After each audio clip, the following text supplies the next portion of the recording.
भगवान वीरो मंगलम गौतमोगणी मंगलम कुंद कुंदार्यो जैन धर्मोस्तु मंगलम सर्वमंगलमांगल्यम सर्वकल्याणकारकं प्रधानं सर्वधर्माणां जैनं जयतु शासनं।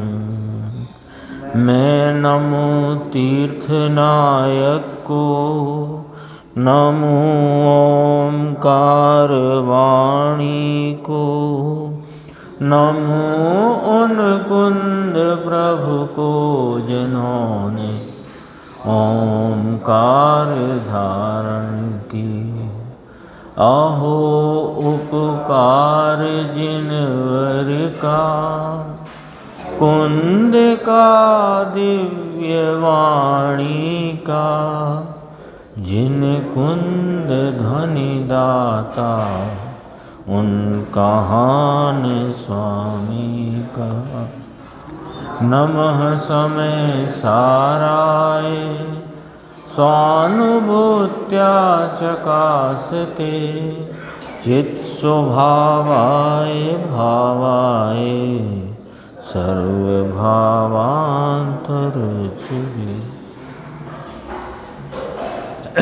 समय सार में ये 47 शक्ति का अधिकार जो चलता है परिशिष्ट रूप से, इसमें गुरुदेव श्री के अपन व्याख्यान से इन शक्तियों के स्वरूप को समझने रूप स्वाध्याय अपनी चलती है। जो प्रवचन नंबर ये पुस्तक के क्रमांक से 15वें नंबर का है, 25/8/1977 का।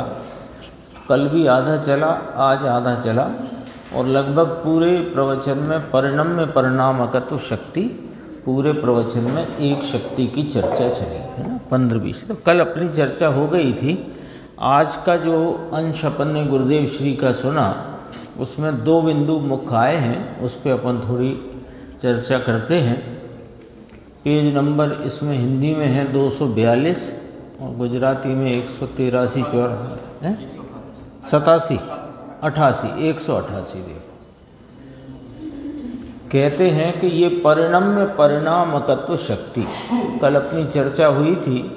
इसको सरल भाषा में यदि अपन कहें तो प्रमाण प्रमेय शक्ति, यानी आत्मा में स्वयं की सामर्थ्य से अपने स्वयं पर प्रकाशक स्वभाव के परिणमन में सर्व पर वस्तुओं को जानने का स्वभाव है और स्वयं प्रमेय होकर के, ज्ञेय होकर के दूसरे के ज्ञान में स्वयं जनाने का स्वभाव है। तो स्वयं ही प्रमाण होने की शक्ति और स्वयं की ही प्रमेय होने की शक्ति, ऐसी प्रमाण प्रमेय शक्ति, 2 शक्ति को एक गिना, प्रमाण प्रमेय। तो परिणम्य परिणामकत्व, परिणम्य से प्रमाण लेना और परिणामकत्व से प्रमेय लेना, इतनी तो ये सामान्य इसकी अपने स्वरूप की चर्चा करी। तो यहाँ गुरुदेव फरमाते हैं कि भगवान आत्मा में एक ऐसी शक्ति, सामर्थ्य, स्वभाव, गुण, कुछ भी कहो, है ना, शक्ति तो उसका ये जो परिणमन हुआ निर्मल, तो शक्ति कहा। भगवान आत्मा में एक ऐसी शक्ति, सामर्थ्य, स्वभाव, गुण है कि परगेयों को जानने का स्वभाव है। ग्रहण करने का अर्थ जानने का स्वभाव है और तेरा स्वभाव ज्ञानी के ज्ञान में प्रमेय होने का स्वभाव है। किंतु पर का शिष्य होने का और पर का गुरु होने का, मैं पर का गुरु हूँ या मैं पर का शिष्य हूँ, ऐसा कोई स्वभाव तेरे में नहीं है। जानने का स्वभाव है और जनाने का स्वभाव है। ये शक्ति सामर्थ्य कहो, इसका स्वभाव कहो कि गुण कहो, ये जानने के स्वभाव रूप और जनाने के स्वभाव रूप है। गजब बात है। तो यहाँ मुमुक्षु ने प्रश्न किया कि शक्ति की अपेक्षा से क्या? आपने तो चार चार बात कह दी, शक्ति, सामर्थ्य, स्वभाव, गुण, और बात चल रही है, अधिकार चलता है शक्ति का। तो हमको आपने तो वो बताया था कि एक ज्ञप्ति मात्र भाव में अनंत शक्तियाँ उछलती हैं, यही तो फरमाया था। तो फिर वो शक्ति का क्या अर्थ है ना? तो वो समझाते हैं गुरुदेव श्री का जवाब। इस शक्ति का पर्याय में परिणमन हो, उसकी बात चलती है। शक्तियाँ उछलती है ना, उछलती है नाम परिणमित होती है। वस्तु में शक्तियाँ तो त्रिकाल पड़ी हुई है, लेकिन जब अपनी वस्तु का लक्ष्य करके ज्ञान असाधारण स्वयं संवेद्यमान लक्षण से अपने ज्ञायक प्रभु को लक्षित किया, तो उस ज्ञप्ति क्रिया मात्र भाव में अनंत शक्तियाँ उछलती हैं। तो ये परिणम्य परिणामकत्व उछली, इसका क्या मतलब कि ये स्वयं अपने स्वपर प्रकाशक ज्ञान में स्वपर को जानने के स्वभाव का परिणमन निर्मल, और ज्ञानी के ज्ञान में अपने को जनाने रूपता का परिणमन। तो यहाँ ज्ञानी शब्द क्यों लिया? अभी आया था ऊपर, देखो, तेरा स्वभाव ज्ञानी के ज्ञान में प्रमेय होने का स्वभाव है। अज्ञानी क्या जाने? अज्ञानी न स्वयं को जानता न पर को जानता, तब तो उसका नाम है अज्ञानी। आ माने नहीं है ज्ञानी। कौन जानेगा? स्वयं को पर को जानने वाला कौन? कि जो स्वयं को जानता है खरे खर वही पर को जानता है। तो ये जो स्वयं को जानने वाले ज्ञानी, ज्ञानी से अर्थ है सम्यक ज्ञानी से लेकर केवल ज्ञानी, सब उनके ज्ञान में अपने को प्रमेय होकर जनाने का स्वभाव है। अज्ञानी के ज्ञान में मैं प्रमेय हूँ तो हो नहीं सकता। ये क्या बात हुई? क्योंकि मैं तो प्रमेय शक्ति से भरपूर हूँ, लेकिन अज्ञानी के ज्ञान की सामर्थ्य नहीं कि वह मुझे प्रमेय करे। इधर से बात देखो, अपनी तो प्रमेय बने की शक्ति त्रिकाल पड़ी हुई है, वो कहीं चली नहीं गई है, लेकिन अज्ञानी के का जो परिणमित ज्ञान है, उस परिणमित ज्ञान में ताकत नहीं कि वो मुझे प्रमेय करे। अपनी प्रमेयत्वपना कहीं नहीं चला गया। देखो नीचे कहेंगे गुरुदेव श्री का जवाब, देखो, इस शक्ति का पर्याय में परिणमन हो, उसकी बात चलती है। शक्ति की प्रतीति हुई तब शक्ति द्रव्य गुण में तो अनादि से थी, यानी द्रव्य वस्तु में उसकी स्वभाव रूपता से तो ये शक्ति अनादि से थी माने है। अब उसकी प्रतीति हुई, उस शक्ति स्वरूप शक्तिवान आत्मा को जानकर पहचान कर उसकी प्रतीति हुई, तो शक्ति का परिणमन पर्याय में आया। पर्याय में आया क्या आया? शक्ति का परिणमन पर्याय में आया। शक्तियां उछलती हैं, नाम पर्याय में परिणमन आया। वह पर्याय स्वभाव, अब लो ऊपर से मिलाना, ये शक्ति द्रव्य में और उसके स्वभाव में त्रिकाल पड़ी हुई है, रही हुई है, विद्यमान है। लेकिन जब उस विद्यमान शक्तिवान का, जिसमें ये शक्ति विद्यमान है, उस शक्तिवान का भान होकर प्रतीति हुई, तो पर्याय में इस परिणम्य परिणामकत्व शक्ति का परिणमन पर्याय में आया। तो वो जो पर्याय में परिणम्य परिणामकत्व शक्ति उछली, परिणमित हुई, उस पर्याय का स्वभाव ऐसा। बराबर समझना बात को। ये पर्याय स्वभाव इसका ऐसा है कि पर ज्ञेय का ज्ञान करने का पर्याय में स्वभाव है। ध्रुव में तो कहाँ जानने का परिणमन है, जानने का परिणाम, जानने का कार्य जानने में आता है और जनाने में आता है। कार्य रूप भाव है ना, तो कार्य रूप भाव कौन का स्वभाव है कि पर्याय का स्वभाव है। कौन पर्याय का कि परिणमित पर्याय का। कौन सी परिणमित पर्याय का कि जो ऐसी त्रिकाल शक्ति और शक्तिवान की प्रतीति से उपजी हुई पर्याय का। गजब की बातें हैं। फिर 25-50 बीघा वाली बात आई। अब अपन थोड़ा आगे एक विषय देखते हैं। 11वीं 12वीं गाथा के संदर्भ से थोड़ी चर्चा आई थी।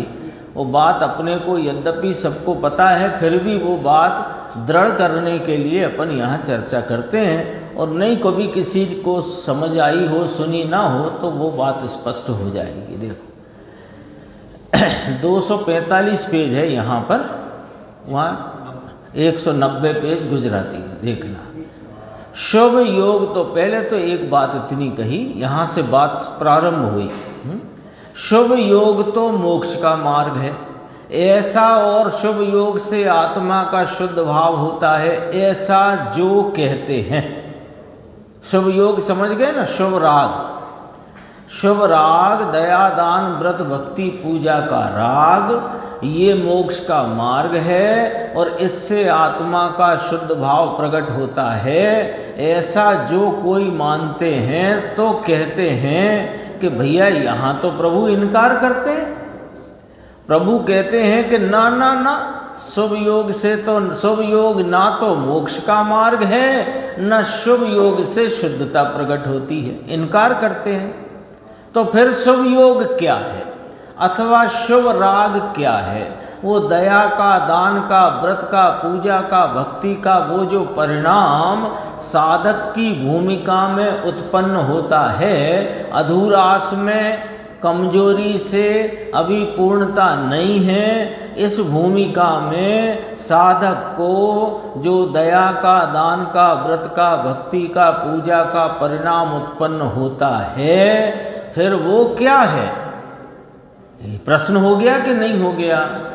साधक को दया दान व्रत पूजा भक्ति का भाव उत्पन्न होता है ना, तो वो भाव से साधकपना नहीं चलता और वो भाव शुद्धता को उत्पन्न करने वाला नहीं है, तो फिर वो है कौन? तो कहा वो ज्ञेय है। अभी तो परिणम्य परिणामकत्व शक्ति चलती है ना, तो उसी संदर्भ से विचार में लेते हैं कि वो शुभ राग तो भैया ज्ञेय है। तो ज्ञेय को जानने का यानी ग्रहण करने का ये मेरा स्वभाव है। ये आ गया, कहाँ आ गया कि 12वीं गाथा में आ गया। व्यवहार जाना हुआ प्रयोजनवान है, 12वीं गाथा। तो 12वीं गाथा कब आई कि 11 में आई, तो उसकी बात कहेंगे। देखो पहले तो कहा चारों ओर से देखो, एक ही बात, एक ही सिद्धांत खड़ा होता है। बोलो राकेश भाई, क्या सिद्धांत खड़ा होता है? कि एक चैतन्य स्वरूप आत्मा अस्ति रूप में तत्व त्रिकाली अनादि अनंत ध्रुव स्वरूप हूँ। इसकी दृष्टि, इसकी प्रतीति, इसकी स्थिरता, ये मोक्ष मार्ग है। बस चारों तरफ से एक ही बात खड़ी होती है। कोई अनियोग से चलो, कोई भी व्याख्या से चलो, किसी सूत्र की व्याख्या से चलो, किसी अधिकार की व्याख्या से चलो, किसी शास्त्र की व्याख्या से चलो, किसी अनियोग की व्याख्या से चलो, एक बात खड़ी होती है कि मैं एक चैतन्य तत्व अनादि अनंत ध्रुव ज्ञानानंद स्वरूप तत्व हूँ। इसका भान, इसकी प्रतीति और इसकी स्थिरता में ही मेरा हित है। बस यही एक बात खड़ी होती है। तो बीच में जो दया, दान, व्रत, भक्ति, पूजा, देवगुरु शास्त्र के प्रति बहुमान का भाव और हिंसा को त्यागने का भाव, झूठ को त्यागने का भाव, 5 पाप के त्यागने रूपता का भाव, ये जो भाव खड़े होते हैं, इसका मोक्ष मार्ग में क्या स्थान है? कि कोई स्थान नहीं है, कोई स्थान नहीं है। तो फिर होते तो हैं, होते हैं सो बेगे हैं, होते नहीं है इसका इनकार नहीं है, होते ही नहीं ये कह दें तो फिर केवल ही हो गया। होते हैं लेकिन मोक्ष मार्ग में इनका क्या स्थान है? कि शून्य। अब वही बात आती है, देखो प्रयोजनवान का अर्थ अभी करते हैं कि 12वीं गाथा में आया तो 11वीं याद करी पहले, क्योंकि 11वीं के बिना 12वीं की बात कहां से करें। अब आपने पूछा ना प्रयोजनवान क्या, तो पहले 11 में क्या प्रयोजन सिद्ध हुआ वो समझते हैं, फिर अपने को 12 का प्रयोजन समझ में आएगा। देखो 11 में आया, सबको याद होगी ना 11 गाथा का भाव, मूलतः सबको पता है। भूतार्थ सत साहेब, व्यवहार में सभी अभूतार्थ है। एक भूतार्थ सत साहेब, जो चारों तरफ से एक बात खड़ी होती है, एक भूतार्थ सत साहेब, इसकी जैसे दृष्टि है वो सुदृष्टि नाम सम्यक दृष्टि शुद्ध रत्नत्रय का धारी होता है। ऐसे शुद्ध रत्नत्रय के धारी साधक जीव को अभी अपूर्णता में, अपरम भाव में जो रागादि भाव होते हैं, वे तदात्वे तेते काले जाना हुआ प्रयोजनवान है। किसको? कि जिसको सुदृष्टि है उसको। तो 11वीं गाथा पहले आई। ये प्रकरण आया परिणम्य परिणामकत्व शक्ति के अंतर्गत है, पर ये जैन शासन की मूल बात है, मूल बात है ना। देखो 11 में आया अपना स्वभाव सत्यार्थ भूतार्थ। अब सत्यार्थ भूतार्थ कौन है अंकुर भाई? एक में चैतन्य अनादि अनंत ध्रुव स्वरूप त्रिकाली ज्ञानानंद स्वरूप विज्ञान घन स्वभावी टंकोद कीर्ण ज्ञायक भगवान परम पारनामिक स्वरूप। पूरी बात करो, ये भूतार्थ सत साहेब ये मैं हूं। तो ऐसा जो अपना स्वभाव सत्यार्थ भूतार्थ इसका आश्रय लेकर जिसे सम्यक दर्शन हुआ, तो साथ में ज्ञान भी हुआ।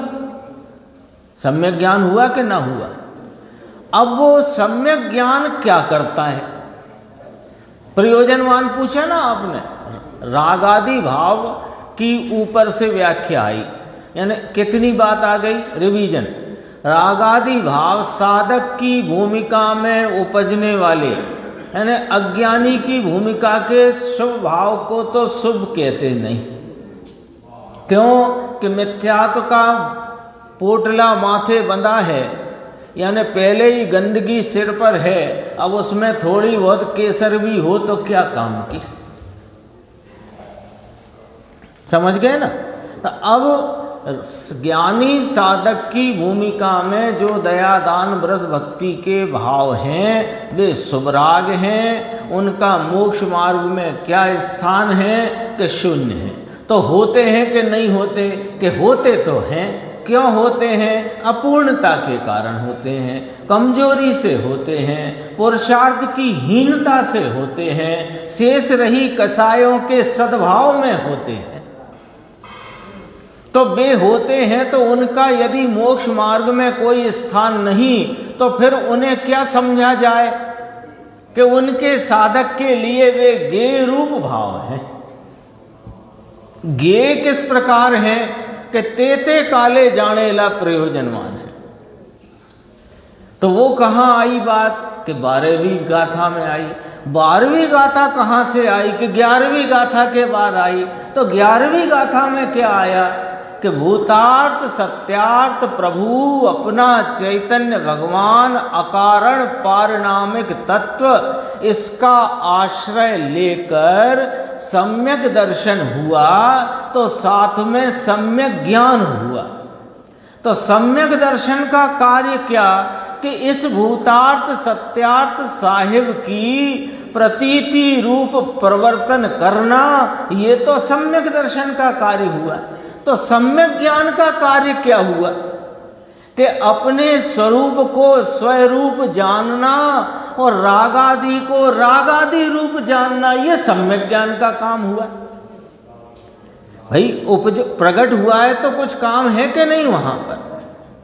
सम्यक दर्शन प्रकट हुआ, सम्यक ज्ञान प्रकट हुआ, सम्यक चारित्र प्रकट हुआ। भाई जी, तो सम्यक दर्शन जो प्रकट हुआ उसका कार्य क्या कि अपने भूतार्थ सत साहिब को उसमें ही आप रूपता की प्रतीति रूप प्रवर्तना, ये सम्यक दर्शन का कार्य है। तो सम्यक ज्ञान भी तो साथ में उपजा, वो उसका क्या कार्य है कि वह स्वयं पर प्रकाशक सम्यक ज्ञान स्वयं को स्वरूप जानता है और पर को पर रूप जानता है। अभी इस संदर्भ में स्वयं को स्वरूप जानता है, दया दान व्रत भक्ति के परिणाम को राग रूप जानता है। हुआ ना, सम्यक ज्ञान हुआ तो क्या करता है वो 12वीं गाथा में कहा। तो अब उसे जो राग होता है, सम्यक ज्ञान हुआ, अब उसे जो राग होता है उस राग को ज्ञेय रूप से जानने का मेरा स्वभाव है। परंतु राग मेरा स्वभाव है और राग से ज्ञान होता है, ऐसा भी नहीं है। अब जरा पॉइंट बराबर समझना, पैराग्राफ गंभीर आया है और ये अकेले इस शक्ति से ही संदर्भ नहीं रखता, इस शक्ति के संदर्भ से ये पूरे जैन शासन का सारभूत बात है, पूरे जैन शासन की सारभूत बात है। इसमें द्रव्यान योग की बात है, इसमें चरणानी योग की बात है, इसमें करणानी योग की बात है। वो जो ऐसे परिणम गया उसके प्रथमानी योग की बात है। क्या चरणानी योग है कि तेते काले जाने लो प्रयोजनवान है। क्या करणानी योग है कि वह अपने गुण स्थान प्रमाण अपनी शुद्धता से आगे बढ़ता हुआ है। और द्रव्यानी योग क्या है कि अपने द्रव्य स्वभाव को आप रूप प्रतीति में लेने से सम्यक ज्ञान जो प्रकट हुआ तो स्वयं को स्वरूप और राग आदि को गे रूप जानता है, पर रूप जानता है। आगे चारों अनुयोग जैन शासन की बात है ये। अब देखना कितनी बात आई। मैं इसलिए बार बार कहता हूं कि ख्याल में क्रम रहे, क्रम ख्याल में रहता है तो बात बैठ जाती है, क्रम ऊंचा नीचा हो जाता है तो बात बैठती नहीं है ना। अपन वो सुतोलिया खेलते थे ना, तो वो बराबर क्रम से जमाओ तो जमती है, नहीं तो पीठ पे पड़ती है। तो ये सब। अब पहले क्या पॉइंट आया कि शुभ राग मोक्ष मार्ग में किस स्थान पर है कि शून्य स्थान पर है। तो मोक्ष मार्गी को शुभ राग का क्या मतलब है कि बस गे रूप है। तो वो जो राग जानने में आता है वो राग है इसलिए जानने में आता है, ऐसा भी नहीं है। क्यों कि राग को जान लेने का मेरा स्वभाव अपना है, राग है इसलिए नहीं। इसलिए कहा उसे जो राग होता है उस राग को गे रूप से जानने का स्वभाव है, परंतु राग मेरा स्वभाव है ये तो है ही नहीं। किंतु राग से ज्ञान होता है ऐसा भी नहीं है। तो राग का जो ज्ञान हुआ साहेब वो राग से हुआ है कि ऐसा भी नहीं है। वह राग का ज्ञान तो अपने प्रमाण स्वभाव के कारण से राग का ज्ञान हुआ है। परिणम्य है ना, परिणम्य परिणामकत्व। तो परिणम्य नाम प्रमाण, प्रमाण शक्ति किसकी? मेरी के राग की। तो मेरी शक्ति से वह राग मेरी शक्ति से मेरी पर्याय में जानने में आया है। राग है तो जानने में आया नहीं। ये समझ लो, यहां जो दिख रहा है इसलिए ये शब्द जानने में आते हैं, ऐसा नहीं।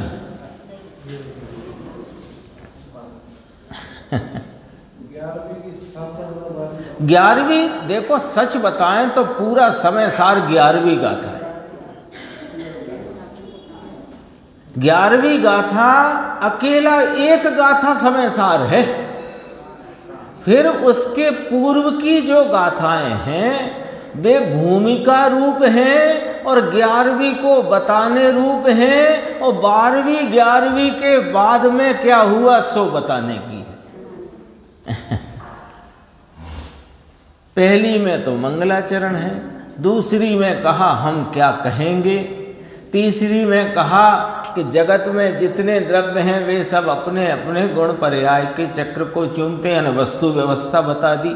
चौथी में कहा कि इस जीव ने अनादि से काम भोग बंधन की कथा सुनी है, इसलिए तूने अभी तक सुनी नहीं सो हम सुनाए देते हैं। 5वीं में कहा तो सुनाए तो क्या करना कि आगम प्रमाण करना कि अनुभव प्रमाण करना, कि अनुभव प्रमाण करना। सुनाएंगे उसे सुनकर अनुभव प्रमाण करना। अनुभव प्रमाण करोगे तो तुम्हारे ज्ञान को आगम प्रमाण कहेंगे। यदि अनुभव ही नहीं करोगे तो हम उस ज्ञान को आगम प्रमाण भी कैसे कहेंगे, क्योंकि उसमें तो अज्ञान का लेवल लगा हुआ है। आएगी चर्चा ज्ञान गोष्ठी में, अपना सम्यक ज्ञान का चलता है ना वहां प्रकरण। अभी देखो छठी गाथा में और 7वीं गाथा में सम्यक दर्शन का विषय बताया। 5वीं में कहा कि मैं निज वैभव से कहूंगा। 6वीं में और 7वीं में सम्यक दर्शन का विषय बताया कि प्रमत्त नहीं अप्रमत्त नहीं एक ज्ञायक भाव है, और ज्ञान दर्शन चारित्र आदि गुण भेद से रहित है। तो ज्ञान दर्शन चारित्र कहा क्यों, तो फिर बीच में 8, 9, 10 गाथा में व्यवहार क्या और व्यवहार का दृष्टांत। फिर 11वीं गाथा में उस भूतार सत साहेब को कहा जो 6वीं 7वीं गाथा में खड़ा करके आए थे। ऐसी है चर्चा। देखो अब यहां से थोड़ी विवाद की बात क्या है वो देखते हैं कि मुमुक्षु ने कहा साहब वहां तो ऐसा लिखा है कि व्यवहार द्वारा उपदेश करना, ऐसा लिखा है। तो गुरुदेव ने कहा वहाँ ऐसा इसका अर्थ है ही नहीं। तो गुरुदेव बोले वहाँ ऐसा है ही नहीं, विवाद भी ये है ना। हाँ, ये विवाद है कि देखो साहब व्यवहार से उपदेश करने की बात कही है कि नहीं व्यवहार से उपदेश करने की बात नहीं कही। अभी दिखाएंगे आपको, ऐसे छोड़ेंगे नहीं। वह तो पद की रचना ऐसी है, टीका में तो स्पष्ट है। दिल्ली में सेठ ने ऐसा प्रश्न किया था, साहू जी ने। विद्यानंद जी कहते थे कि ये यहाँ तो इसका अर्थ है व्यवहार द्वारा उपदेश करना। गुरुदेव ने कहा इसका ऐसा अर्थ है नहीं, स्पष्ट। कई बार आया है प्रकरण, अपन ने सुना होगा। पंडित जी ने कहा कि देखो व्यवहार का उपदेश करना, अरे उपदेश की बात नहीं प्रभु, वहाँ तो ये पद में आया ऐसा व्यवहार देसिदा। लेकिन इसकी टीका में तो अमृतचंद्र आचार्य ने कहा है कि उस समय में जो कुछ रागादि आते हैं उन्हें व्यवहार से उपचार से जानने योग्य है। अब आपने पूछा था ना प्रयोजनवान, ये अर्थ आया ते वो व्यवहार प्रयोजनवान है। अरे नहीं, उनका जानना ही व्यवहार है, और वो जानने में आते हैं इतना प्रयोजन है ना। तो जाना हुआ शब्द लिया वहां, जाना हुआ। अभी संस्कृत में दिखाएंगे आपको। उन्हें व्यवहार से उपचार से जानने योग्य है, ऐसा जानना संस्कृत में तदात्वे शब्द है। 12वीं गाथा में तदात्वे है उस समय में, अर्थात क्या, जिस समय में राग की तीव्रता हुई उस समय में स्वय और पर माने राग, उसका ज्ञान करने की ताकत अपनी, उससे ज्ञान होता है। और दूसरे समय में जरा राग मंद हुआ तो उस समय में वो ज्ञान की पर्याय अपने से स्वयं पर प्रकाशक रूपता से बरतती उस मंद राग को गे रूप और मैं उसका जानने वाला स्वय तत्व ऐसा जानता है। तो ये भी व्यवहार है, ये भी व्यवहार है। यहां तक पहुंचनी है बात। राग संबंधी जो मेरी ज्ञान की स्वयं पर प्रकाशक पर्याय हुई, उसका मैं जानने वाला और वह मेरा गे, ये भी व्यवहार है। ये कौन सा व्यवहार आ गया कि देखो गे गायक का व्यवहार आया कि नहीं आया? गे निमित्त गायक नैमित्तिक व्यवहार आया कि निश्चय? सीधी बात है बिल्कुल। यहां तो धर्म कांटे पे चलती बात, कोई उलझन कहां है बताओ? पर को जानना तो जाना, तो वो गे में गायक, तो इसके बीच में कौन सा संबंध है? गे गायक संबंध को दूसरे शब्दों में कहें तो निमित्त नैमित्तिक संबंध। तो निमित्त नैमित्तिक संबंध व्यवहार के निश्चय, सब तुला तुलाया रखा है। ये भी व्यवहार है। ये बात सेटिका वाली गाथाएं आई ना, उसमें ये जानने का भी सद्भूत व्यवहार कहा। ये कहा जरा अब अपन 1 मिनट को वो देखते हैं समय सार ग्रंथ में क्या बात आई है। 12वीं गाथा देखो। पहले तो गाथा सूत्र देखते हैं, है ना, कहीं उलझन नहीं रहनी चाहिए। शुद्धो शुद्धा देशो नादब्बो परम भावदर्शिहिं बवहार देशिदा पुण्जे दो अपरमे दिठा भावे। हिंदी है नीचे। देखे परम जो भाव उसको शुद्ध नय ज्ञातव्य है। ठहरा जो अपरम भाव में व्यवहार से उपदिष्ट है। ले आया ना उपदिष्ट, उपदिष्ट आया शब्द, लेकिन इसका अर्थ क्या? टीका में देखना जरा। अब वो अपन को टीका देखना है। 25 नंबर पेज है मूल ग्रंथ का। बस ये जो हरा हरा दिख रहा है ना आपको, इससे इतनी बात करना है। व्यवहार नयो विचित्र वर्ण मालिका स्थानीयत्व स्थानीयत्वात्व परिज्ञाय मानस तदात्वे प्रयोजन माना, है ना। व्यवहार ने विचित्र वर्ण मालिका के स्थान रूपता से, स्थानीयत्वा, त्वात लिखा ना, त्वात माने कारण, विचित्र वर्ण मालिका, स्थान माने दृष्टांत में ले विचित्र वर्ण मालिका, विचित्र वर्ण मालिका के दृष्टांत से वो उसके कारण से वो व्यवहार नए, यानी उस समय होता हुआ जो राग का भाव है, विचित्र वर्ण मालिका। विचित्र वर्ण मालिका कोई कठिन बात तो नहीं है। विचित्र माने विविध प्रकार की, वर्ण माने रंग, मालिका माने विचित्र रंगों से बना हुआ कोई भाव दिखता हो तो उनके अलग अलग रंग है ना।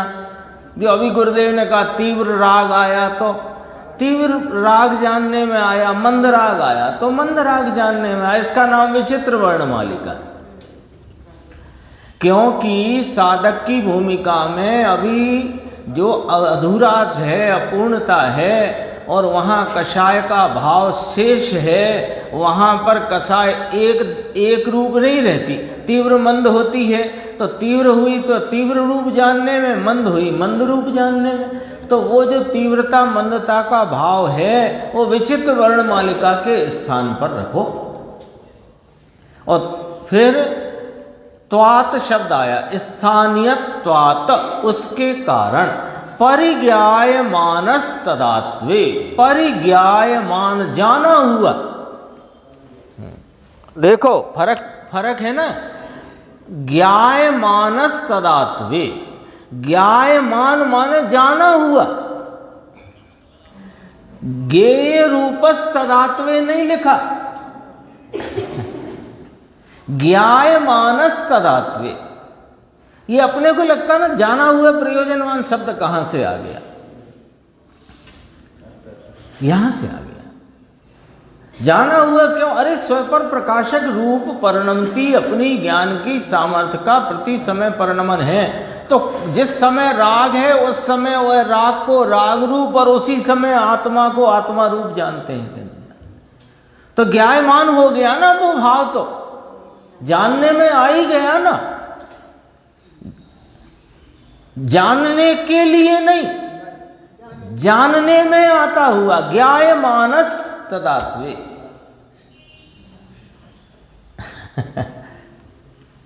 प्रयोजनवाना, बस प्रयोजनवान, इतना ही। प्रयोजनवान माने वो करना है नहीं, इतना ही प्रयोजन है बस। इस बात का इतना ही प्रयोजन है। ये चर्चा अपरम भाव माने जब अपने स्वरूप में स्थिर नहीं है पर स्वरूपवंत है, प्रतीतिवंत है, साधक है, तो अपरम भाव का अर्थ इतना कि वो जब स्वरूप में स्थिर नहीं है तब। ये चर्चा आज अपनी चली थी गुरुदेव श्री के व्याख्यान में। अब अपन ज्ञान गोष्ठी में 293 नंबर से अपनी बात प्रारंभ करते हैं।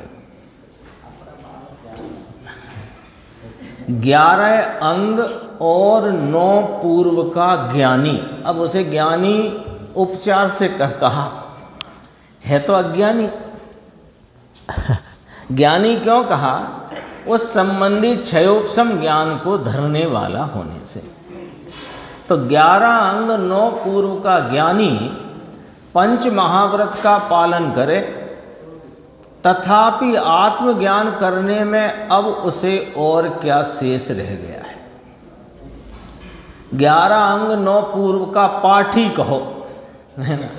ज्ञानी शब्द की जगह पाठी कहो। 11 अंग 9 पूर्व का पाठी है, पंच महाव्रत का निरतिचार आगम में कहे अनुसार पालन करता है। फिर भी, तथापि का अर्थ तो है ही, फिर भी आत्मज्ञान करने में अब उसे और क्या शेष रह गया है? उत्तर, अपने को लगे कि लोग 11 अंग 9 पूर्व का पाठी हुआ, 5 महाव्रत निरतिचार जैसे जिनेन्द्र परमात्मा के आगम में आए वैसे के वैसे पालन करता है, माने उनका बराबर ध्यान रखता है। अब आत्मज्ञान में क्या बाकी है? उत्तर है 11 अंग का ज्ञान तथा पंच महाव्रत का पालन करने पर भी उसे भगवान आत्मा का अखंड ज्ञान करना शेष रह गया है। यानी 11 अंग का खंड खंड इंद्रिय ज्ञान किया था। अब ये जो उसने पूछा था कि साहब 11 अंग 9 पूर्व का पाठी या जानने वाला या उसका जैसे ज्ञान वर्तता है, वो कौन सा ज्ञान है?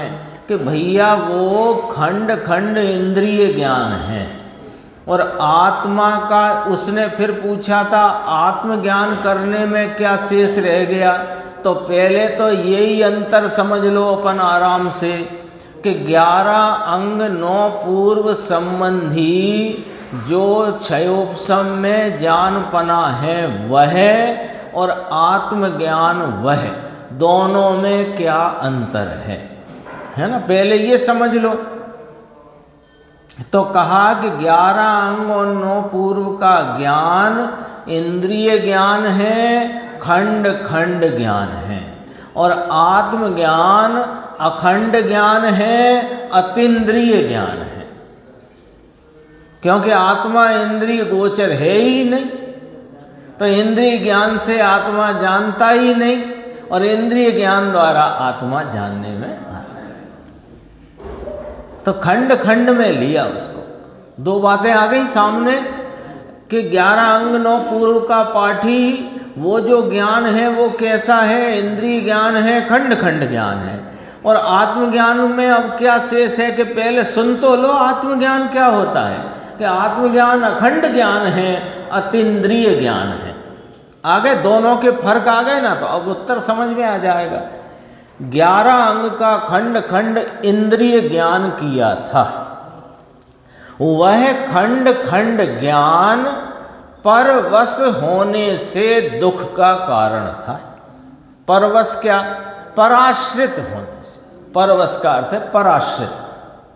ये 11 अंग 9 पूर्व यानी जिनेन्द्र परमात्मा की दिव्य ध्वनि से प्रसूत जो द्वादशांग की रचना गणधर परमात्मा ने करी, उसमें से 11 अंग 9 पूर्व तक का जानना वो शास्त्र ज्ञान है, वो पराश्रित ज्ञान है।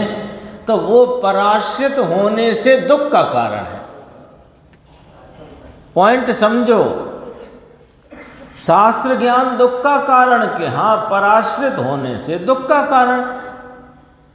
ये कौन सा फार्मूला है? कि ये तो मूल फार्मूला है कि जितना पराश्रित भाव है वो दुख रूप है और जितना स्वाश्रित भाव है वो सुख रूप है।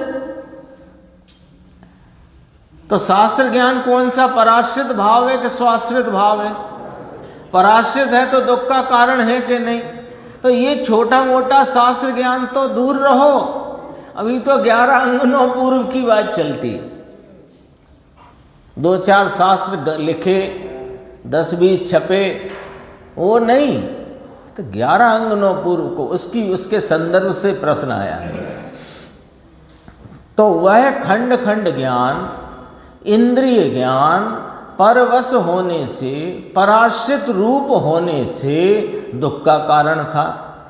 तो कहते हैं कि अखंड आत्मा का ज्ञान किए बिना वह 11 अंग का ज्ञान नाश को प्राप्त होने पर काल क्रम से वह जीव निगोद में भी चला जाता है,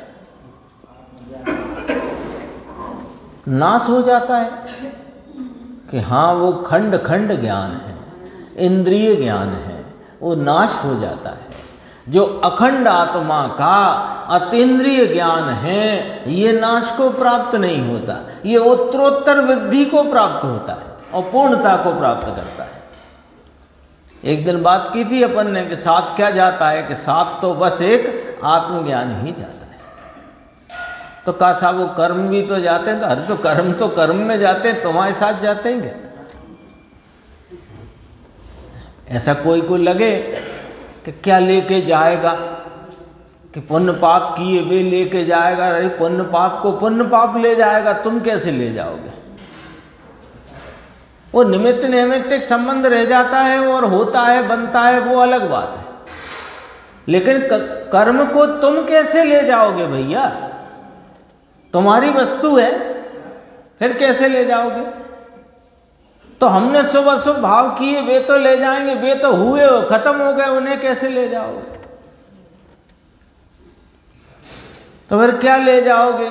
या तो अज्ञान ले जाओगे या तो ज्ञान ले जाओगे, और कुछ नहीं ले जा सकते।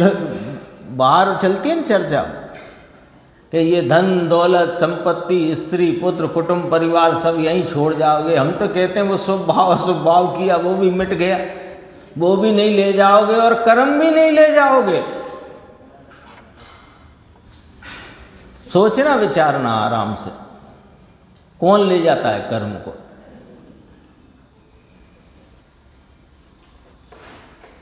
अभी तो पचना मुश्किल है बात, क्योंकि शुरू से यही पड़ा है, हम नहीं बांधे हम नहीं भोगे, हम नहीं बांधे हमको भोगना, हमने बांधे हमने। अरे बांधे ही नहीं है भाई साहब, आपने भोगते तो वर्तमान परिणाम को हो खरेखर तो वास्तव में। खूब अच्छे खुले दिमाग से विचार करो। कल बात करते थे कि अध्यात्म को समझना है तो स्वाधीनता की तरफ जितने आगे बढ़ोगे उतनी जल्दी ये अध्यात्म समझना है। अध्यात्म को समझने के लिए इससे उससे उससे इससे करोगे तो अध्यात्म समझ में नहीं आएगा। अध्यात्म समझने की तरकीब है कि जो जो भी चर्चा आती है उसमें से स्वाधीनता प्रस्फुटित होनी चाहिए, खिलनी चाहिए, उसकी सुगंध बढ़नी चाहिए। स्वाधीनता देखो क्या कहा, अखंड आत्मा का ज्ञान किए बिना 11 अंग का ज्ञान नाश को प्राप्त होने पर काल क्रम से वह जीव निगोद में भी चला जाता है। अखंड आत्मा का ज्ञान करना ही मूल वस्तु है, ये ही जाने वाला है साथ में। इसके बिना भव भ्रमण का अंत नहीं है। 294 आचार्य देव ने केवल ज्ञान और शुद्ध ज्ञान में किस अपेक्षा से समानता कही है? तो कहते हैं जैसे भगवान केवली केवल ज्ञान से आत्मा का अनुभव करने से केवली हैं, वैसे ही हम भी, आचार्य भगवान कहते हैं, हम भी शुद्ध ज्ञान से केवल शुद्ध आत्मा का अनुभव करने से शुद्ध केवली है। तो महाराज आप तो राग का भी अनुभव करते हो कि ना ना हम तो नहीं करते। तो राग है ना, तो राग राग में बरतता है और वह तदात्वे ज्ञायमानम तदात्वे है, उस काल में जाना हुआ प्रयोजन माने। हम तो अनुभव तो अपने शुद्धात्म तत्व का करते हैं, तो वो शुद्धात्म तत्व का करते हैं जिसका केवली करते हैं, जिसका मतलब है केवली अपने शुद्धात्म तत्व का करते हैं, हम अपने शुद्धात्म तत्व का करते हैं।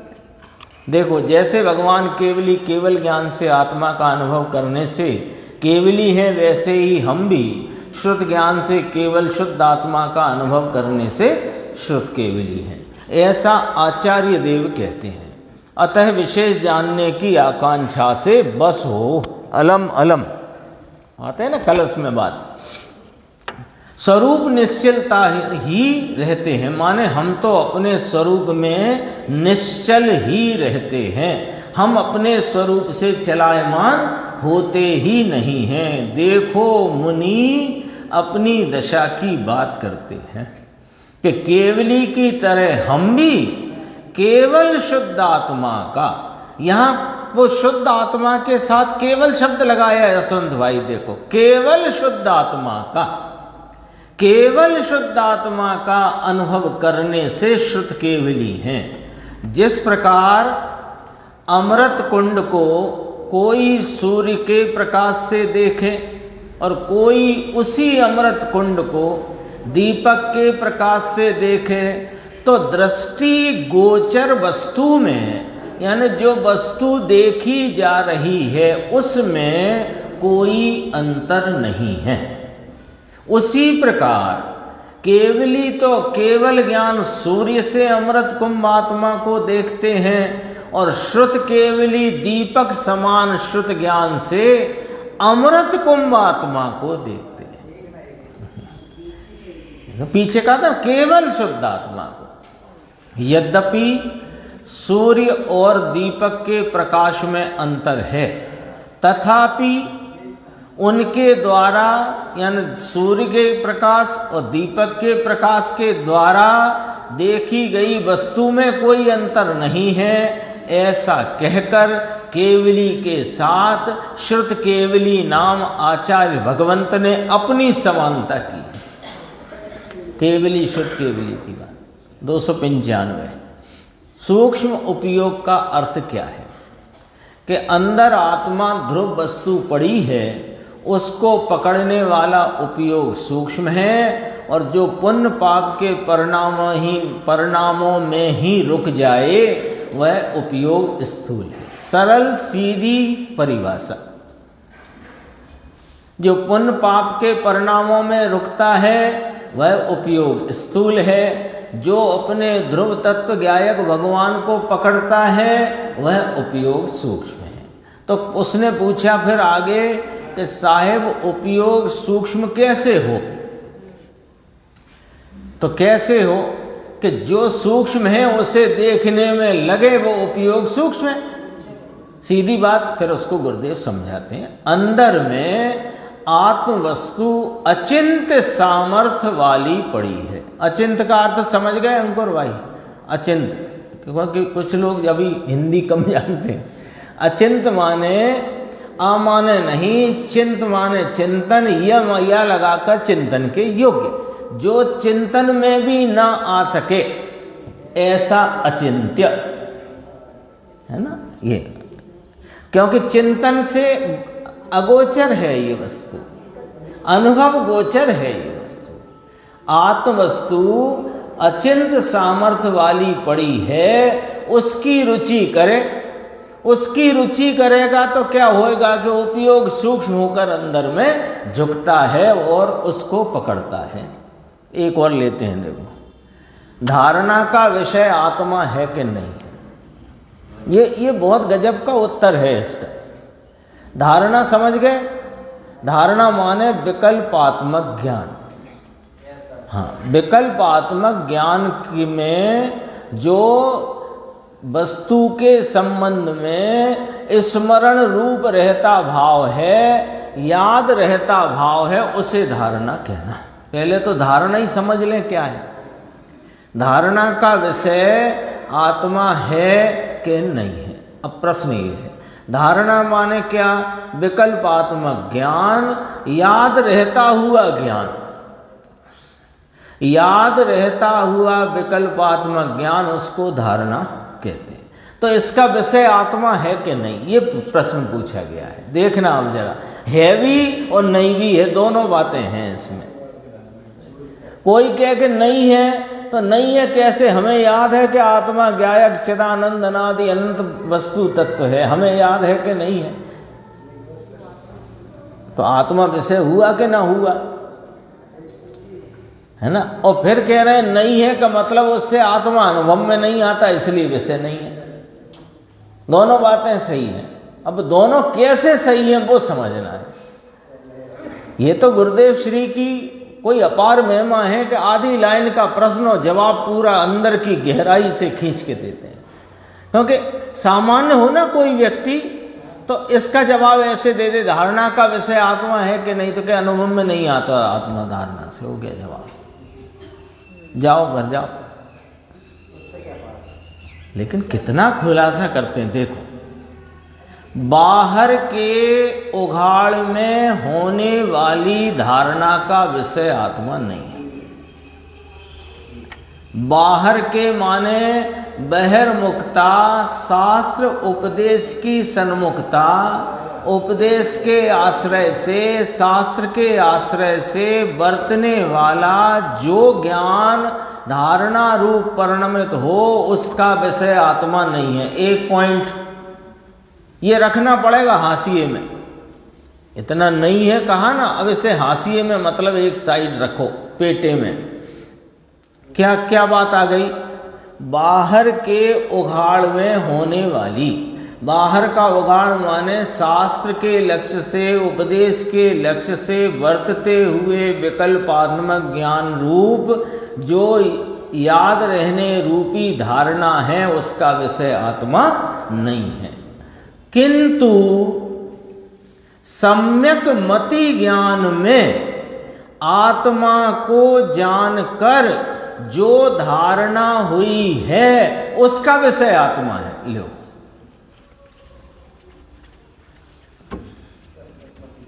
समझने की बात है, समझना पड़ेगी।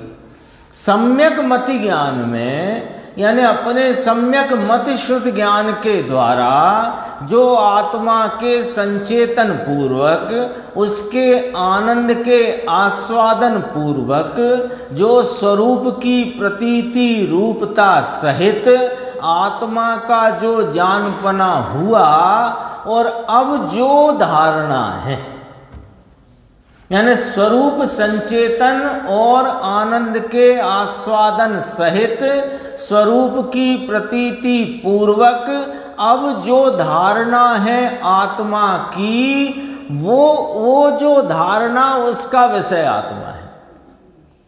कैसे? कि इसी धारणा से ज्ञानी पुनः पुनः आत्मा का स्मरण करता है।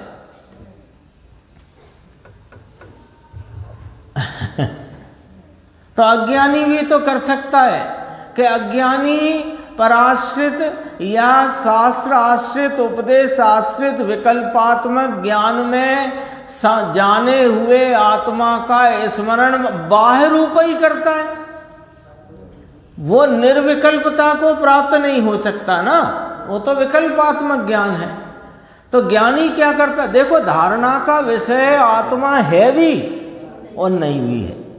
कैसे कि विकल्पात्मक धारणा मात्र से कोई कहे कि मैं आत्मा जानता हूं तो कहे नहीं जानते, लेकिन जिसने इस आत्मा को विकल्पात्मक निर्णय में लेकर फिर इसका आलम्बन लेकर अपनी ज्ञान परिणति में संचेतन रूपता सहित स्वरूप संचेतन और आनंद के आस्वादन सहित इस आत्मा को जानकर उसकी प्रतीति की है, वह ज्ञानी उसी धारणा के द्वारा पुनः पुनः इस आत्मा का स्मरण करता है।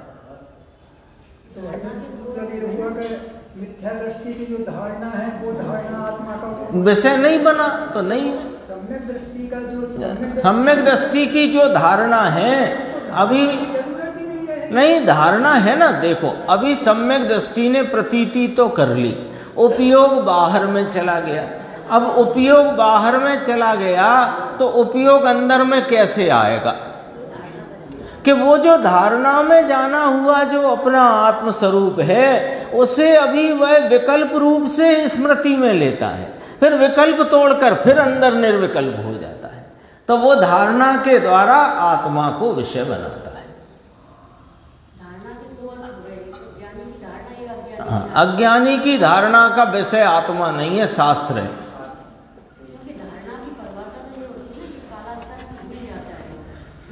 वो भूल जाता है ऐसी नहीं, अभी तो जो है उसकी बात करो। भूल जाता है वो उसका भाव है ना। यहाँ तो कौन सी बात करो, यहाँ ये बात करते हैं कि धारणा माने कि जो उपदेश आदि से जानकर आत्मा के संबंध में जो जानना हुआ, याद रहना हुआ, वो धारणा, इतना लो। तो अज्ञानी ने ऐसा किया तो उसका विषय आत्मा बना के शास्त्र, के उसका विषय तो शास्त्र बना। और जिसने शास्त्र द्वारा आत्मा को जानकर आत्मा को विषय बनाकर जिसने उसका संचेतन और प्रतीति करी है, उस ज्ञानी को उस शास्त्र द्वारा जाना गया आत्मा का धारणा ज्ञान उसको पुनः पुनः स्मरण में वह कारगर होता है, तो वो धारणा ज्ञान में आत्मा विषय बनता है। क्योंकि एक बार प्रतीति हो गई तो प्रतीति तो बनी रहती है, उपयोग तो बाहर आ जाता है। उपयोग बाहर चला गया, स्त्री पुत्र में चला गया, देवगुरु शास्त्र में चला गया, तो वो उपयोग को वापस कैसे लाते हैं ज्ञानी? इस संबंध में रहस्यपूर्ण चिट्ठी पढ़ी जा सकती। रहस्यपूर्ण चिट्ठी पढ़ेंगे ना अपन, पढ़ी भी है। तो रहस्यपूर्ण चिट्ठी में क्या आया? सविकल्प से निर्विकल्प होने का विधान। तो सविकल्प में अभी क्या है कि सविकल्प में जहां मान लो ये मंदिर का आंगन ये यहां से विकल्प हटा, विषय बदला, तो स्वरूप का जो अपने निर्णय किया है, जो आस्वादन रूप अपनी वस्तु का जानना है धारणा में, उसको विषय करता हुआ फिर उस विषय से विकल्प रहेगा ना आत्मा संबंधी, वो आत्मा संबंधी विकल्प को भी तोड़कर निर्विकल्प हो जाता है। इसलिए ज्ञानी को सम्यक मति ज्ञान में आत्मा को जानकर जो धारण हुई है उसका विषय आत्मा है। इस धारण से, अब यहां धारण शब्द लिया, वहां धारणा था ना, धारण लिया। इस धारण से माने उस धारणा से, कोई तकलीफ नहीं है, धारण बोलो धारणा हो, धारणा, क्योंकि वो ज्ञानी भी कैसे जाएगा आत्मा में दोबारा? मुनिराज कैसे जाते हैं? छठवें गुण स्थान में आ गए, तो आ गए तो सातवें में कैसे जाते हैं? कि वो धारणा में रहे, अपने शुद्ध स्वरूप को स्मृति में लेते हैं और उस विकल्प को तोड़कर शुद्ध उपयोग में जाते हैं। महाव्रत के विकल्प से सीधे नहीं जाते।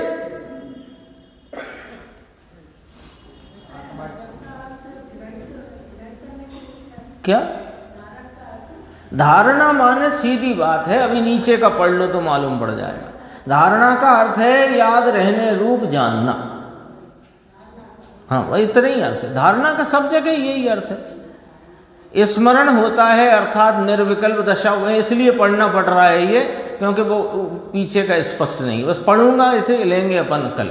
स्मरण होता है अर्थात ये ना पुनः पुनः आत्मा का स्मरण करता है। स्मरण होता है माने निर्विकल्प हो जाता है ज्ञानी के, हाँ स्मरण ही निर्विकल्पता है। लो अब स्मरण पे निर्विकल्पता का आरोप है। हाँ स्मरण तो विकल्पात्मक भाव है, लेकिन उस पर निर्विकल्पता का आरोप है। क्यों? कि वो विकल्प को तोड़कर निर्विकल्प होता है, इसलिए निर्विकल्प स्मरण में अतीन्द्रिय आनंद की माला फिरती है। इस निर्विकल्प स्मरण से मोह छूटता है, विकल्प से मोह नहीं छूट सकता। शेष चर्चा आगे करें।